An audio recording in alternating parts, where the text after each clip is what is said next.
libro de arena.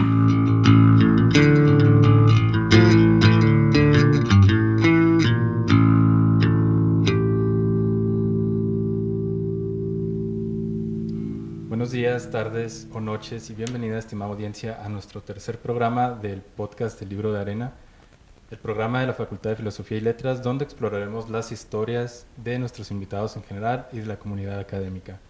Yo soy Eduardo Tena. Y yo soy Ana Arias, y el día de hoy nos acompaña la maestra Victoria Montemayor, quien nos hablará sobre su trayectoria en el mundo de la literatura y sus opiniones sobre el arte. Maestra, bienvenida, muchas gracias por haber venido. Hola Ana, hola Eduardo, buenas tardes, gracias por haberme invitado. Yo Gracias, encantada de platicar con ustedes en su podcast. Sí, es nuestra segunda invitada apenas, vamos empezando. Me siento honrada, gracias. Y bueno, pues queremos platicarle muchas cosas, hacerle muchas preguntas. Sí, bueno, primero que nada nos gustaría preguntarle, ¿cómo fue su primer encuentro con la literatura? Ok, mi primer encuentro con la literatura realmente fue en la edad de la infancia, ¿no?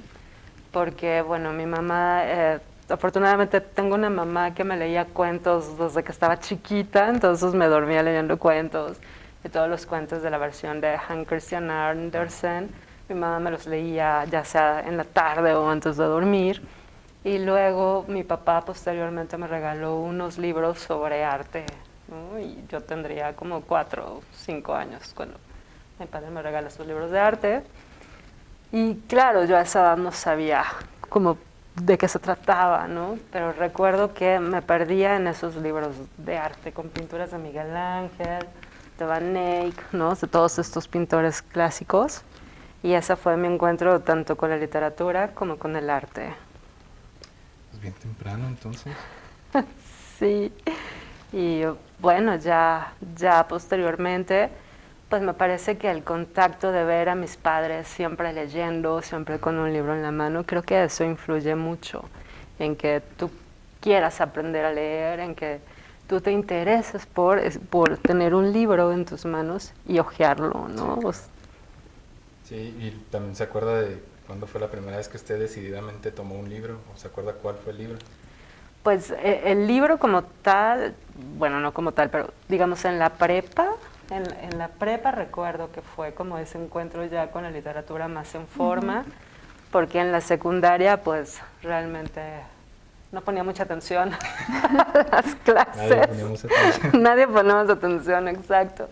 Y en la prepa tuve una maestra que si yo le hubiera tenido en la secundaria, hubiera entrado a literatura, a letras, antes de cursar otra carrera, ¿no?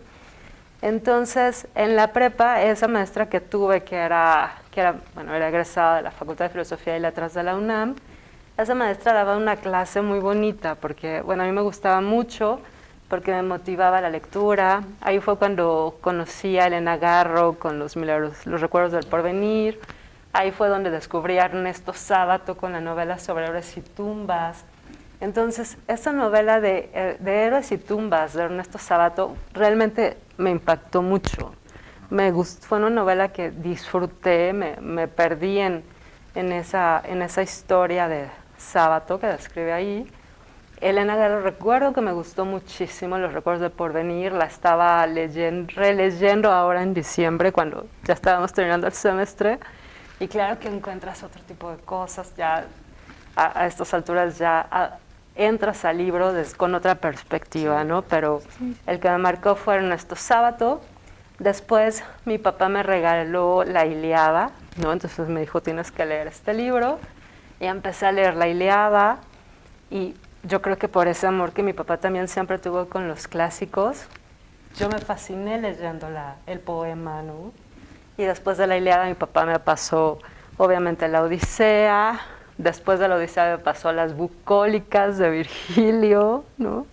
Y entonces esos fueron, digamos, los 5 libros, ¿no?, de la literatura que me impactaron a la edad entre los 17 y 18 años. Bueno, siempre que hablamos de difusión lectora o de amar la literatura, amar la lectura, siempre decimos de que, bueno, ¿cuál fue el primer encuentro que hubo con un libro? Porque eso nos marca, definitivamente. Si a nosotros nos leían cuentos de pequeños, si había libros en nuestra casa, vamos a tener un mayor interés en los libros. Pero si no vemos a nadie que lee en nuestra casa, o si nos acostumbramos a que cuando leemos es por obligación, entonces pues ya se pierde un interés.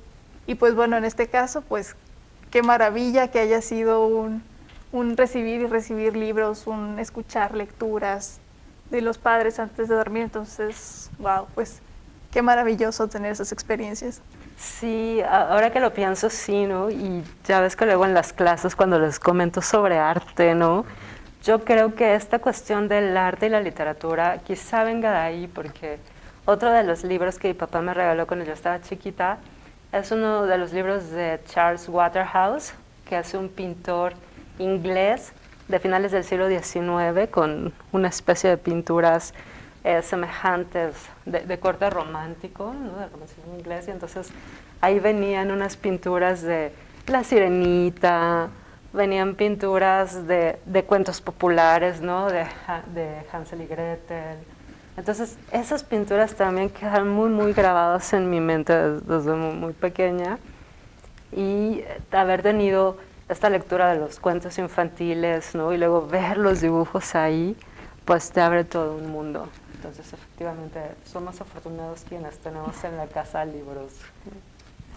Sí, definitivamente, pero y también, como comentábamos en el episodio anterior con el profe Toño, él también tuvo una maestra que, como nos comentó, fue como su escalón a esto de la literatura.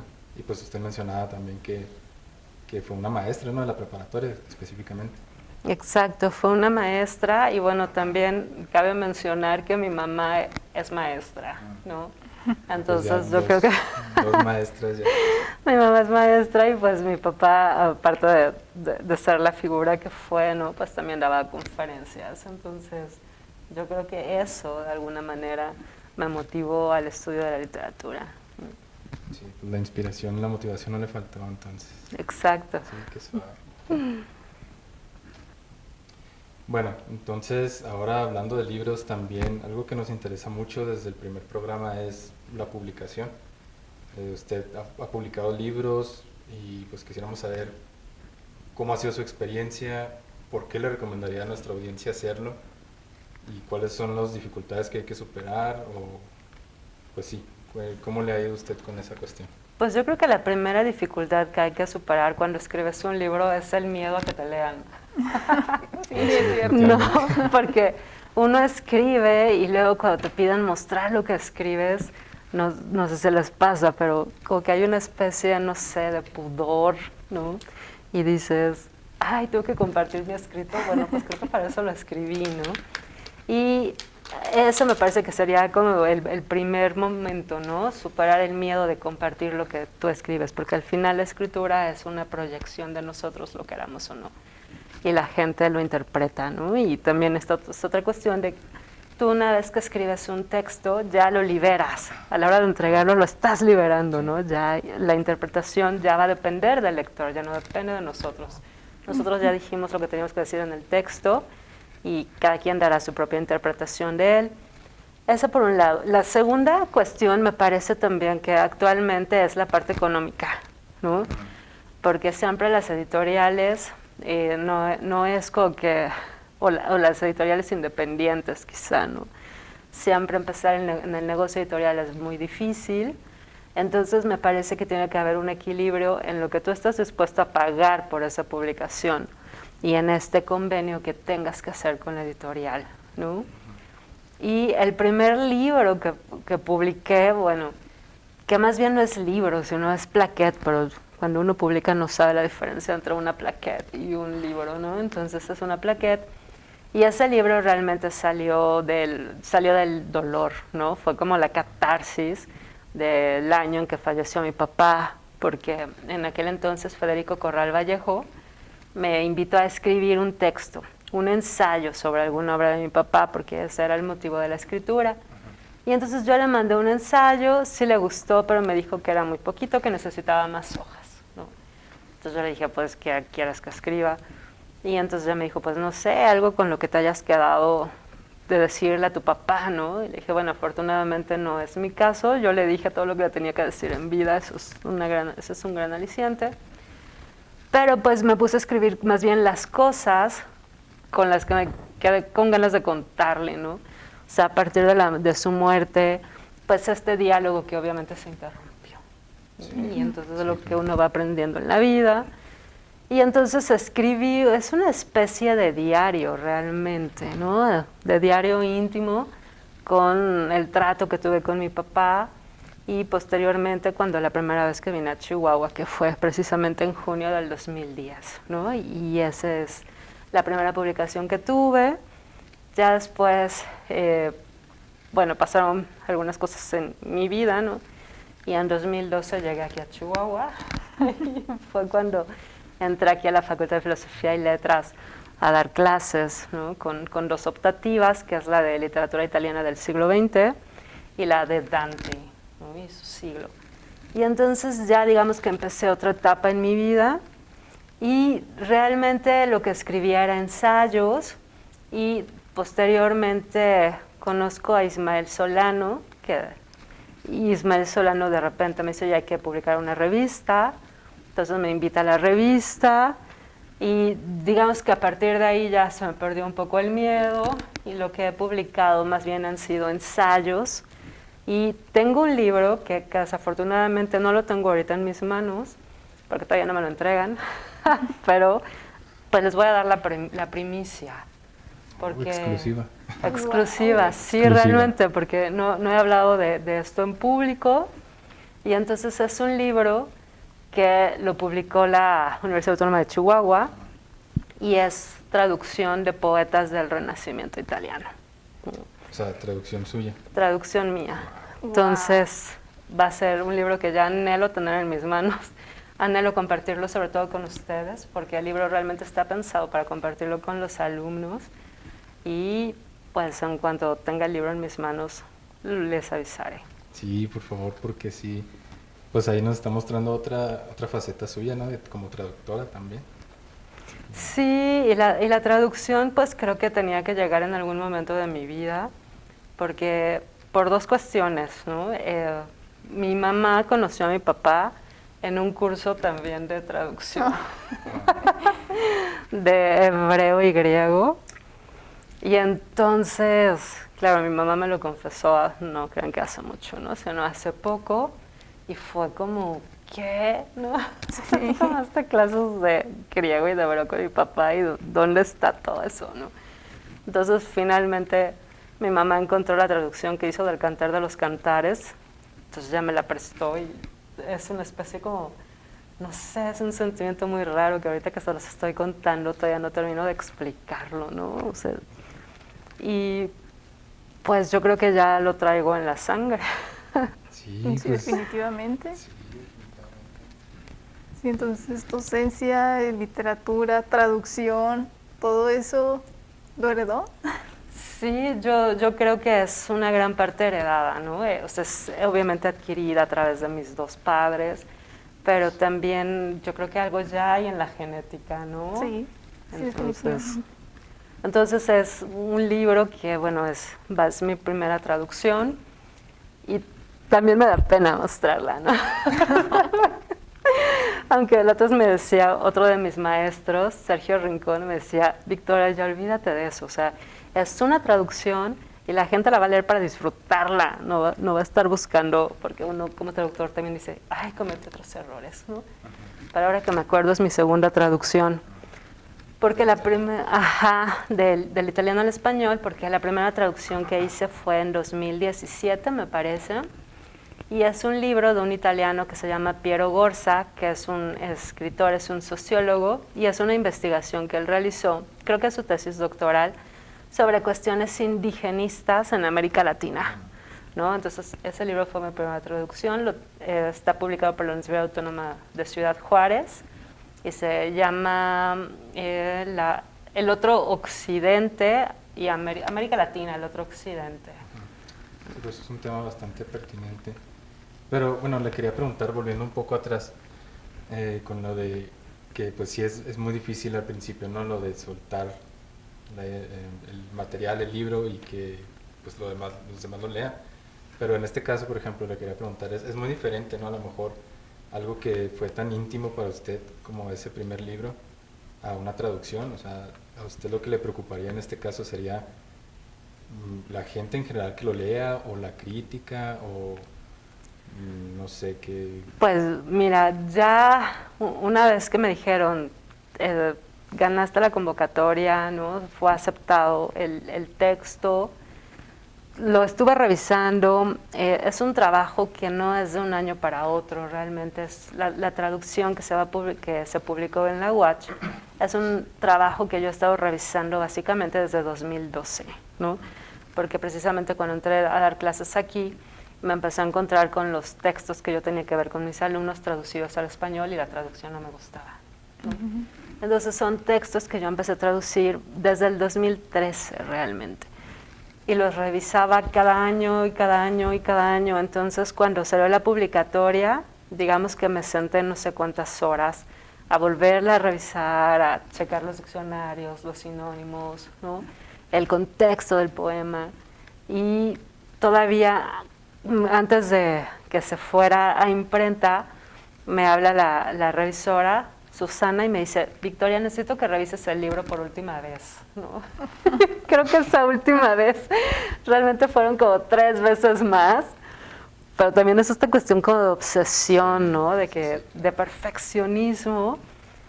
Y me decía Susana: Victoria, de verdad confía, o sea, a mí me gustó mucho tu traducción, me gustaron los poemas, salen fluidos, se entienden. Entonces digo, bueno, ya. Entonces ya como que liberé un poco esa carga de... Sí, no quiso soltar ya. Exacto. Pues sí, entonces, bueno, después de todo, sí, a pesar de las dificultades que se puedan oponer, sí es siempre bueno, ¿no? Publicar, atreverse a...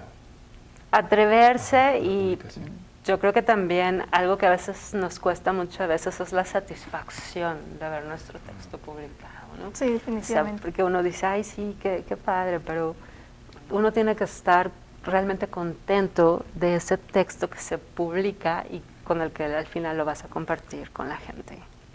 Porque si me pasa lo que Juan Rulfo, ¿verdad? Que editó Pedro Páramo como 20 veces porque nomás no se quedaba conforme. Y yo creo que luego uno no se queda conforme, ¿no? O sea, no terminas. Sí. Siempre No, hay algo que se te atora, siempre hay una palabra que dices, quizá debí de haber puesto esta, ¿no? Sí. Siempre hay algo ahí, pero lo importante yo creo que es soltarlo, ¿no? Y estar contento con ese trabajo que uno hizo, porque lo hizo con las entrañas, ¿no? Lo hizo con el corazón. Sí, exactamente. Así que, bueno, como dijimos ya también en el primer programa, pues sí, hay que lanzarse, es trabajo duro también, pero sí vale la pena. El mundo de la escritura y de la publicación. Sí, eso, Eduardo, definitivamente. Y bueno, ahora vamos con la pintura, porque sabemos que también le interesa la pintura y nos gustaría preguntarle por sus pintoras favoritas. Bueno, de mis pintoras favoritas, obviamente está Artemisia Gentileschi, ¿no? Que es una pintora del barroco, es hija de Horacio Gentileschi, conoció a Caravaggio, entonces tiene mucho esta estructura y esta formación tanto de su padre como de Caravaggio, pero al final Artemisia logra crear una pintura que refleja su esencia, ¿no? Uno ve los cuadros de Artemisia y hay algo en la pintura, hay algo en el trazo que dice, claro, es de Artemisia, y esos claroscuros, ese dramatismo que caracteriza la pintura barroca, a mí en Artemisia me parece fascinante. Sí, sí, lo estoy viendo aquí. Es ella, ¿verdad? Es esta. Exacto, es Artemisia Gentileschi. Hay varias pinturas de ellas así como santo, hay otra que quizás la más apantallante, bueno, ese no es el adjetivo, pero de Judith y Holofernes, ¿no? Cómo está Judith con la espada cortando el cuello del general del ejército, ¿no? Entonces, esa pintura que aparte tiene una historia, porque Artemisia fue violentada, ¿no? Y entonces, después de ese hecho, sus pinturas cambian dramáticamente y ese cuadro en particular refleja esa violencia que ella sufrió y de la cual está retratando en el lienzo, ¿no? Ok, vamos a... Bueno, sí, para tener en cuenta la pintura, ¿cómo dijo que se llamaba? Judith y Holofernes. Ok, sí, para mostrarla ahí cuando Sí, qué bueno que estemos hablando de pintoras porque siempre son pintores. Y bueno, también hay pintoras que son muy buenas y que pues no se conocen. A mí me preguntan por una pintora, se me vienen dos a la cabeza y obviamente una es Frida Kahlo, ¿no? Entonces, pues qué bueno que estemos haciendo este ejercicio. Sí, bueno, hay otra pintora del Renacimiento que es Sofonisba Anguissola.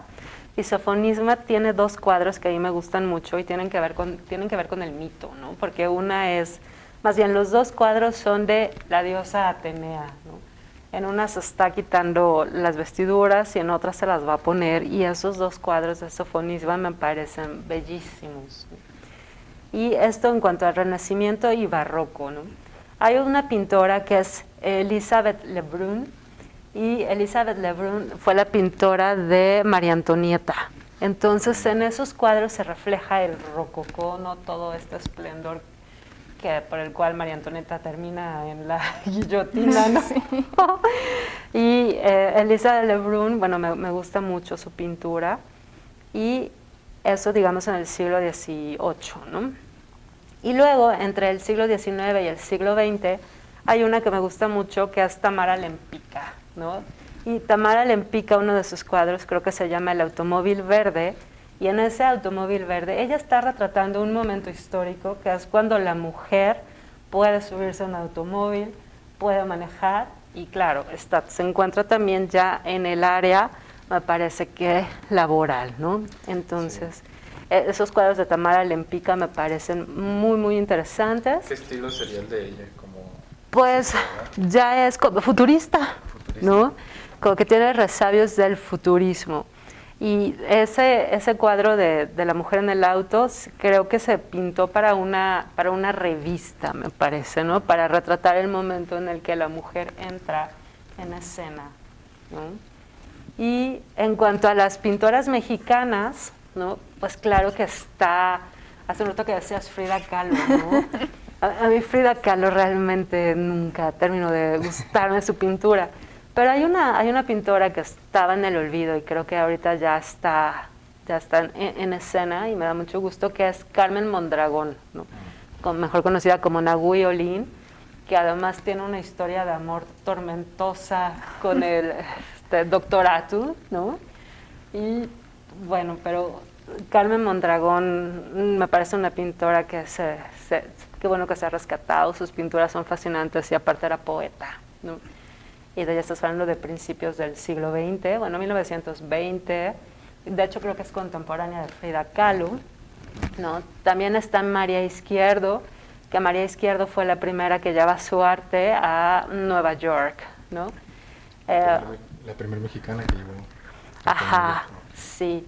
Está Celia Calderón, que Celia Calderón tuvo una beca por la Escuela de Fine Art de Londres, ¿no? Entonces estuvo becada y estuvo estudiando en Londres.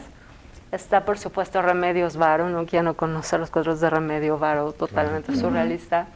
Está Leonora Carrington, que es otra de mis favoritas, y Leonora Carrington también es escritora, ¿no?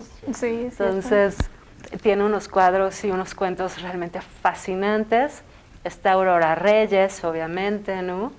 Y eso, digamos, en cuanto a las pintoras, por mencionar algunas, ¿no? Porque también hay una gama de pintoras mexicanas que me parece que se vieron también opacadas por esta cuestión del muralismo mexicano, de Diego Rivera, de Alfaro Siqueiros, de Frida Kahlo, ¿no?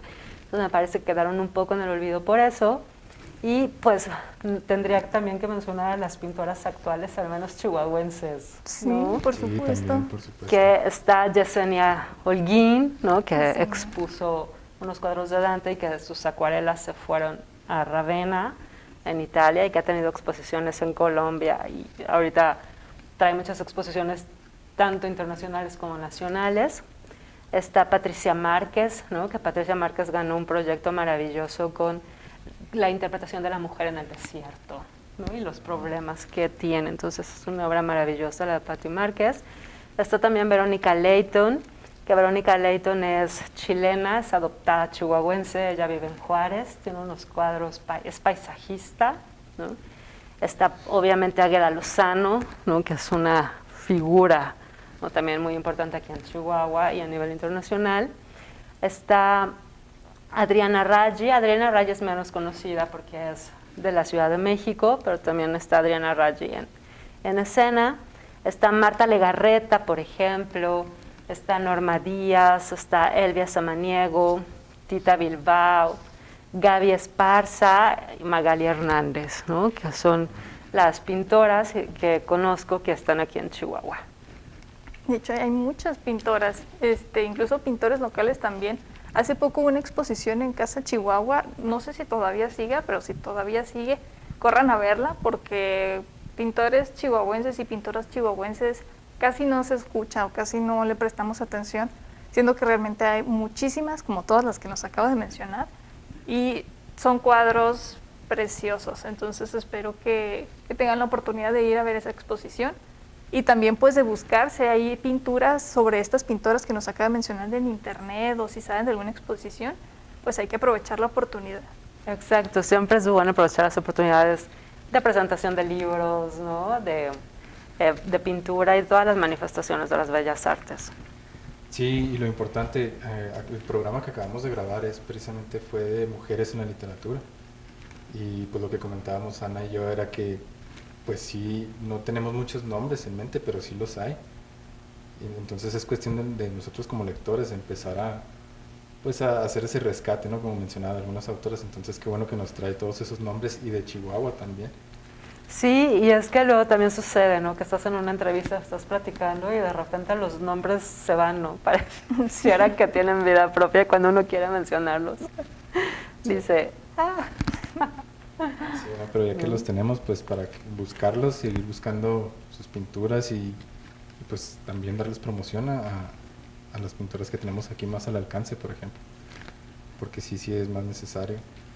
Claro. Y pues así se empieza, ¿no? También como lo que mencionaba de mostrando los problemas de aquí, pues no nada más en Chihuahua, sino de que es el desierto. Eso se me hizo muy interesante porque ya son varias problemáticas ahí impresas en nuestro medio, más otros problemas que están ahí. Entonces sí, por ese tipo de cuestiones y por las fechas que estamos conmemorando, sí vale mucho la pena. Y pues tener estas conversaciones también. Y bueno, maestra, vamos a un tema un poco rasposo con Frida Kahlo. A ver, ahí quisiera que aprovechar también pues que nos comentara un poco cómo analiza usted una pintura o qué es lo que nota en ellas, qué es lo primero que ve, porque pues, nosotros tenemos la curiosidad de por qué no es muy fanática de Frida Kahlo. Y yo recuerdo que alguna vez nos comentó, no soy muy fanática, a mí me gusta más Remedios Varo, Leonora, hablando de pintoras mexicanas, entonces quisiéramos saber por qué.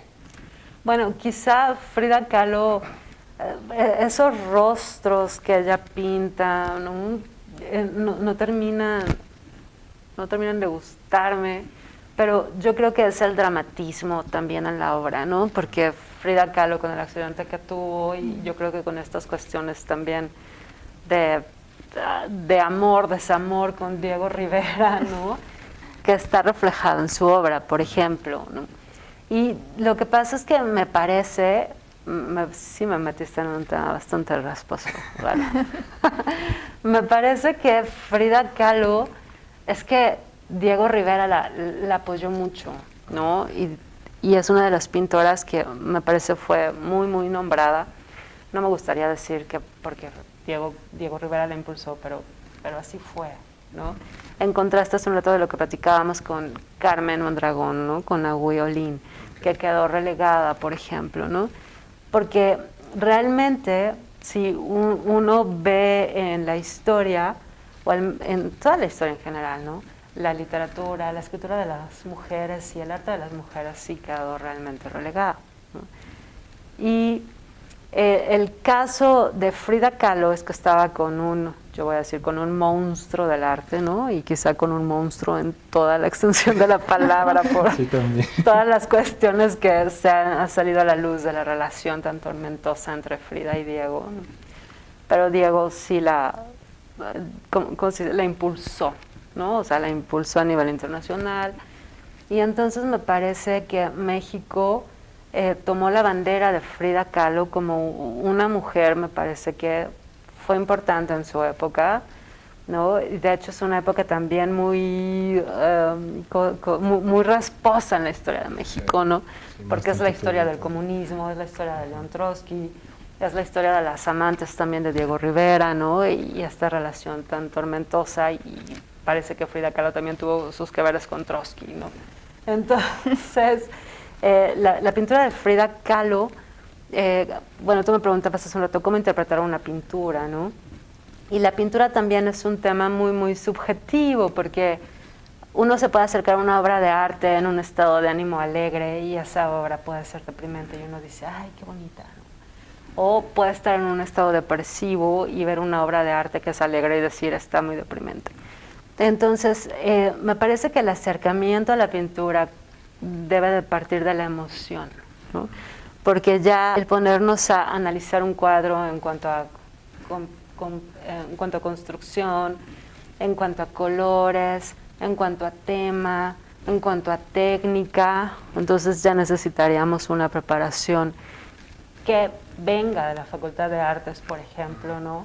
O de un estudio de apreciación artística, ¿no? Por la composición del cuadro. Entonces, de lo poco, porque realmente ha sido muy poco lo que yo he estudiado, ha sido más bien el Renacimiento y el Barroco, porque es el periodo de la historia que a mí más me fascina, ¿no? Y entonces yo te puedo decir, una pintura es renacentista, por ejemplo, en el caso de Botticelli, ¿no? Porque toca un mito, porque tiene cierto trazo, porque usa cierta paleta de colores, ¿no? Porque recurre a los temas mitológicos. Y entonces, esta podría ser una característica del Renacimiento, ¿no? Lo que decía hace un rato de Artemisia Gentileschi, el dramatismo en la pintura, ¿no? Esa fuerza que ella proyecta, y el barroco es eso, ¿no? El barroco es dramatismo, el barroco es la exacerbación de las emociones, de la representación, ¿no? Y me parece que en Frida Kahlo, el cuadro, voy a decir una barbaridad, pero no hay problema. el cuadro me parece que quizás sí hay una proporción en la obra, ¿no? Obviamente sí hay una técnica de Frida Kahlo, pero de repente, ahora que lo pienso, la figura me parece plana, ¿no? O sea, no hay un fondo, una perspectiva propia, un relieve, ¿no? Y es eso, fíjate, ahora que lo pienso, la pintura de Frida Kahlo me parece una pintura plana, ¿no? Sí, bueno, lo que mencionaba de que lo primero que capta, bueno, con lo que uno va con la disposición del estado de ánimo, ¿no? Y supongo que en el caso también de Frida Kahlo siempre como su historia lo dicta, porque por ejemplo hay partes incluso de la Casa Azul que parecen un hospital, entonces es medio lúgubre porque pues todos los accidentes que tuvo y luego los problemas con Diego, y pues yo creo que eso es la emoción con la que uno aborda a Frida Kahlo, pero ya después, yo por ejemplo una de las críticas que he escuchado de ella es que sus pinturas son muy simples, o sea, a mí me gusta mucho, personalmente a mí me gusta mucho una pintura donde está Frida, la de la columna rota, o sea, Es brutalmente dolorosa. sí, Sí. y digo, bueno, en opinión inexperta, ¿verdad? Conociendo un poco de la historia y también teniendo en cuenta ese detalle, el detalle de la pintura en sí, ¿no? Y viendo el estado de ánimo, agregando el estado de ánimo, pues digo, me llama la atención, pero sí es cierto, ahora que lo menciona, como que la figura plana, pues sí es cierto, y es una de las consideraciones también que hay que tener, que hay que hacer. Fíjate, ahora que mencionas, ahora que estás platicando esto, ¿no? Ese cuadro que dices de la columna, yo creo que te impresiona y te gusta porque está escrito a partir del dolor. O sea, es un cuadro que refleja todo ese dolor y esa tristeza que Frida sentía en ese momento, ¿no? Y del cual obviamente nunca se recuperó. Entonces yo creo que por eso, ¿no? Sí, sobre todo por eso, porque nunca realmente se recuperó de eso y pues todas sus obras están así. Sí, definitivamente sus obras están pues inundadas de dolor, de sufrimiento, de tristeza. Pero pues sí, también es cierto que son planas, son colores planos.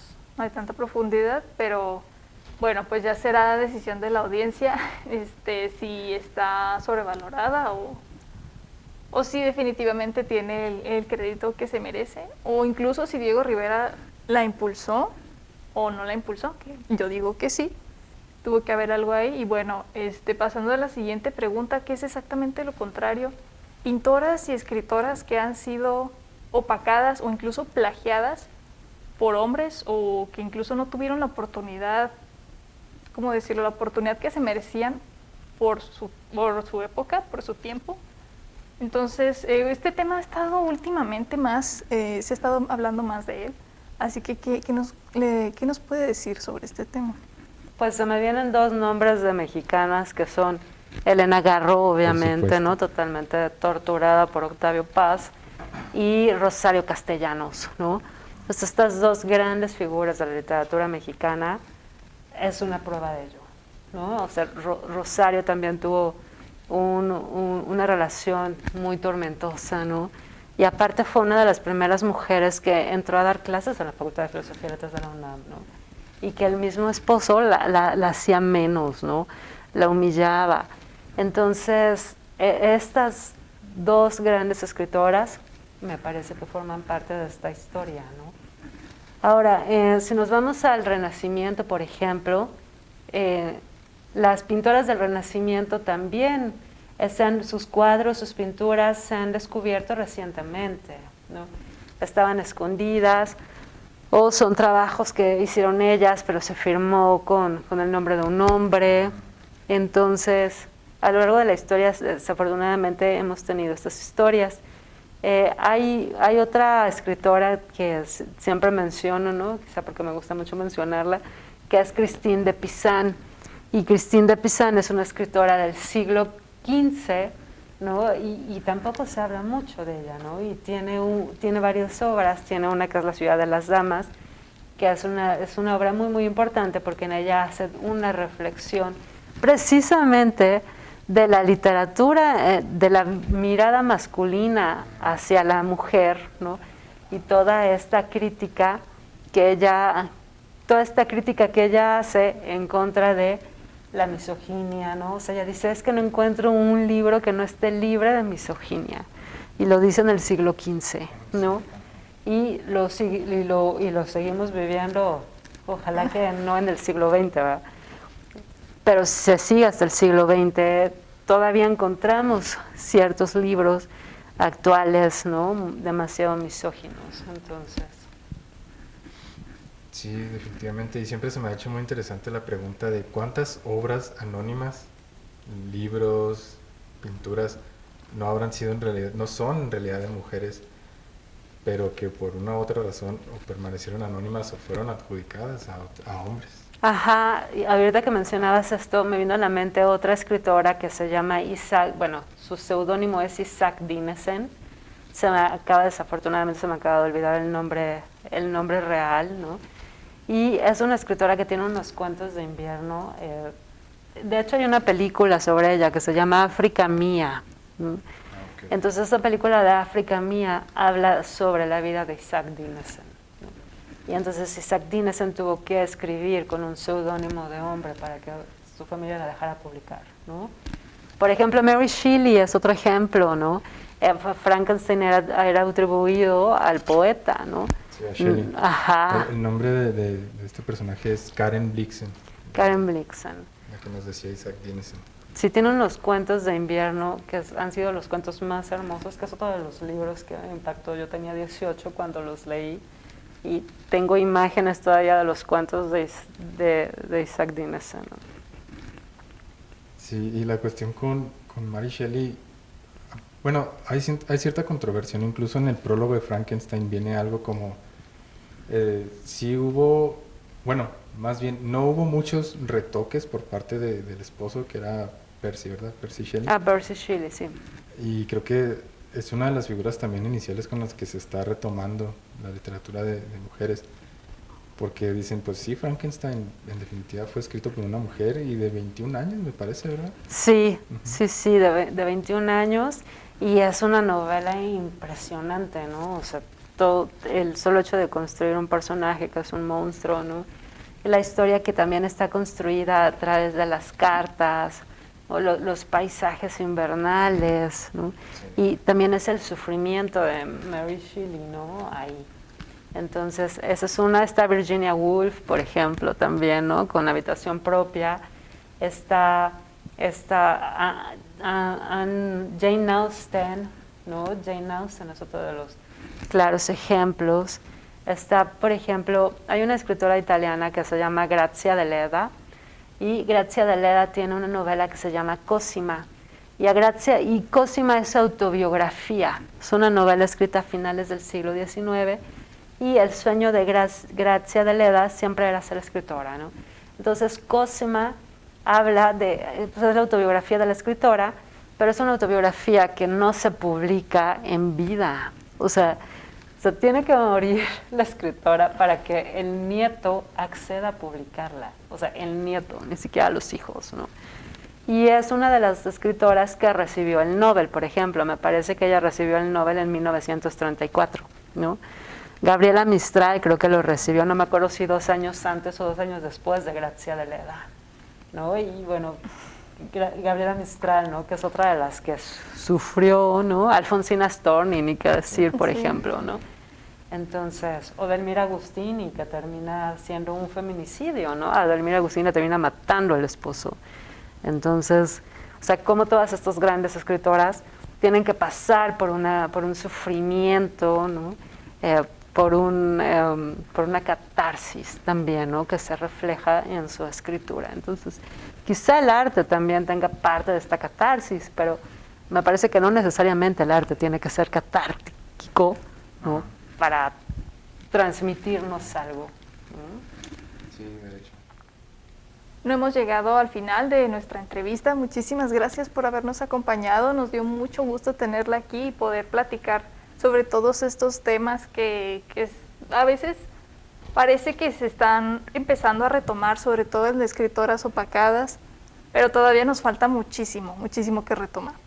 Sí, por supuesto. Y bueno, la honrada soy yo, de verdad. Estoy muy agradecida por la invitación al podcast. Ha sido una charla bastante amena.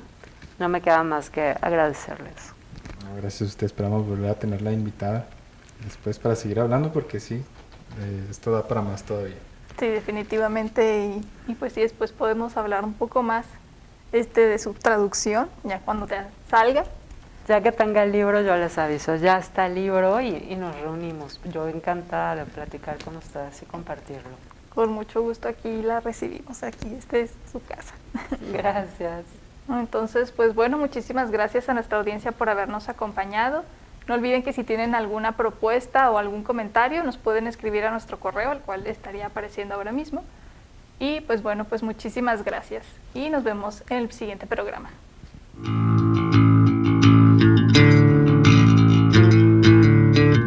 El libro de arena.